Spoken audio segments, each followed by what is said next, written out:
معكم تيباري خليل، مستشار في التوجيه التربوي المهني. اليوم جيت باش نتكلم لكم على شنو هما المسارات الدراسية والتكوينية المتاحة لكم من بعد البكالوريا، والآفاق ديال كل مسار دراسي معين. الهدف هو أنني نساعدكم تعرفوا عليهم أكثر ونقربهم لكم أكثر، نتكلم لكم على بعض الأمثلة ديال المهن اللي كاينة باش انكم ان شاء الله تختاروا اختيار اللي كيناسب الميولات والمؤهلات الدراسيه والتكوينيه ديالكم وتوصلوا للاهداف المستقبليه ان شاء الله اللي كنتمناو لكم جميعا. تري بيان. الوغ بالنسبه للمهن المتاحه في المجال العسكري اللي نبغي ناكد للتلاميذ ديالنا هو ان ملي كنسمعوا المجال العسكري كنظنوا ان كاينين شي مهن اللي لا علاقه لهم بالمهن اللي معروفه، الوغ كو المجالات المهنيه اللي معروفه راه هي اللي كنلقاوها نيت في المجال العسكري. اذا مثلا نقدر نقول لك مهن ديال الطب، مهن ديال الهندسه، مهن ديال هادشي ديال الانفورماتيك حتى هو كاين داخل الصحه، بزاف ديال المهن داخله في المجال العسكري. وانما الاختلاف هو ان كيكون عندك ان غراد، يعني كتكون اما ضابط او ضابط صف او لا. دونك نقدر نعطي بعض الامثله واضحه، مثلا ضابط في القوات المسلحه الملكيه، ضابط مهندس، ضابط مهندس طيار، ضابط في الملاحه البحريه، ضابط طبيب مختص، طبيب عام، صيدلي، بيطري كذلك، ضابط بيطري، طب الأسنان كما قلت، ممرض في الصحة العسكرية كاين حتى هو، كاينين مهن ديال ضباط الصف بحال الخيالة، بحال المظليين، بحال المدرعات، كاين دونك كاين اون بانوبلي ديال لي ميتيي في الكوتي ديال الميليتير الحمد لله. الوغ في المجال العسكري كاينين بعض الشعاب اللي يمكن التلاميذ البكالوريا أدبية يولجوا ليها، في سلك الضباط أو ضباط الصف إناثا وذكورا. نقدر نعطي بعض الأمثلة بحال مثلا في المدرسة الملكية أو الأكاديمية الملكية العسكرية اللي كاينة في مكناس، مفتوحة واحد الشعبة للأدبيين. كاين في سلك ضباط الصف كذلك بعض الشعاب اللي مفتوحة للأدبيين، والشعب الأخرى العلمية والتقنية كذلك عدة مدارس ومعاهد المفتوحة للعلميين. دونك اون جينيرال الكمية الكبيرة ديال المعاهد مفتوحة للعلميين، ولكن هذا لا يعني أن الأدبيين ما عندهمش حظوظ في ولوج هذه المهن العسكرية، كذلك عندهم إمكانية.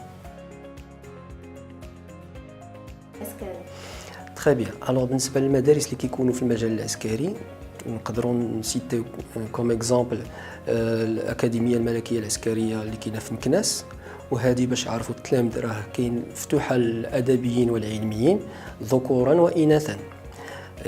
بالنسبة كذلك هناك أسلاك ديال هذه بعدا ديال الأكاديمية الملكية العسكرية عندها سلك الضباط، يعني كيتخرج في الآخر بسلك ضابط من بعد 4 سنين ديال الدراسة، 3 سنين باش يحصل على إجازة وسنة أخرى ديال التكوين العسكري.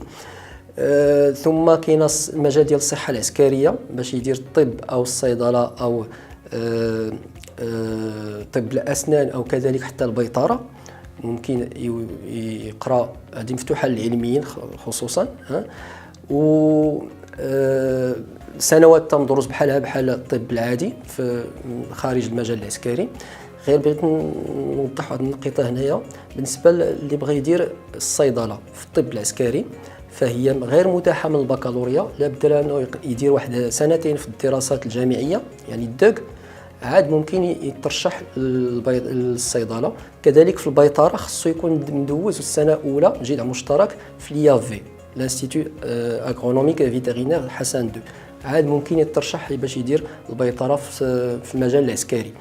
كاين كذلك المدرسة الملكية الجوية اللي كاينة في مراكش، مفتوحة فيها 2 الأسلاك، سلك المهندس وسلك الإجازة. سلك المهندس فيها 5 سنوات، وسيكل اجازه 3 سنوات مفتوحه للدراري ديال لي سيونس مات.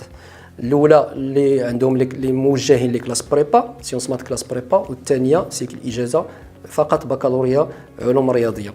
ثم كاين المدرسه الملكيه البحريه حتى هي مفتوحه لي سيونس مات اللي موجهين لكلاس بريبا، فيها جوج الاسلاك سلك المهندس وسلك الاجازه بنفس الطريقه ديال الهرا. وكاين المعهد ديال الشرطه، معهد الملكي للشرطه، هذا جميع الشعاب ممكن يديروه ياك من انطلاقه من الباك ولا من بعد لا بروميير اني د لافاك او لا الدوغ ديال لافاك او لا ليسونس في ليكونومي او في القانون، ممكن على حساب لو ديبلوم كيتوجه اما حارس امن من البكالوريا، اما ضابط، اما مفتي الشرطه او كومون دي كوميسير. كاين كذلك الدرك الملكي حتى هو مفتوح لجميع الشعاب. الوغ بالنسبه للشروط نتكلم على طريقه الترشح. الحمد لله دابا في العام السنه اللي فارطه وحدوا طريقه الترشيح عبر واحد الموقع موحد سميتو recrutement.far.ma. انطلاقا من هذا الموقع كيدخلوا ليه التلامذ وكيعمروا الترشيح ديالهم على حساب المدرسه اللي بغاو. داكوغ. بالنسبه لشروط الترشيح، التلامذ خصهم يكونوا اولا عارفين بانهم اهم حاجه يعرفوها هي القدره البدنيه واش عندهم ولا لا، يعني كيتخذ بعين الاعتبار. ما يكونوش مرض، ما عندهمش واحد لو ديفيسيت، واحد لونديكاب اللي ما يمكنهمش يكملوا في هذا المسار. ثم نقاط يكونوا جيده في معدل العام البكالوريا. ثم كذلك القامه كتخذ بعين الاعتبار. في سلك الضباط كياخذوا مترو 65 للذكور ومترو 60 للاناث، وفي سلك ضباط الصف اغلبيه كتاخذ في الذكور مترو و70 وفي الاناث مترو و65. كذلك كاينه المساله ديال لا فيزيت ميديكال اللي كيدوزها سورتو في عند يعني اجتياز المباراه، خاص يدوزوا ليكري ولوغال. ليكري كيكون تيست بسيكوتكنيك، لوغال حتى هو كيدوزوا واحد التيست ديال الرياضه القدره البدنيه، وكيدوزوا واحد لا فيزيت ميديكال حتى هي. دونك هادو ضروري يكون التلميذ عارفهم. وفي لو كونكور ايكري عارف بانه خصو يكون مزيان ميتريزي لي ماتيير سيونتيفيك، ضروري زاد الفرونسي باش يقدر انه يدوزهم مزيان. دونك بور سينيالي القضيه ديال لي زانونس كونكور كيخرجوا غالبا لي كونكور دائما في كل اني كيخرجوا ابارتيغ دو موا دافريل. الوغ بالنسبه للمعدل الادنى لولوج المدارس كما قلت في الاول على حسب كل مدرسه او معهد. نقدر نتحدث كامثله في مجال الصحه العسكريه. باش تولج السلك ديال باش دير طبيب في الصحه العسكريه كتكون لا نوت شويه طالعه بارابور لكليه الطب يعني العاديه. الا كنا كنقولوا من قبل من السنه اللي فارطه ان كليه الطب العاديه كناخذوا بين 14 90 15 16، فالصحه العسكريه كيكون شويه لو سوي طالع، يعني حسب على 17 تقريبا الفوق.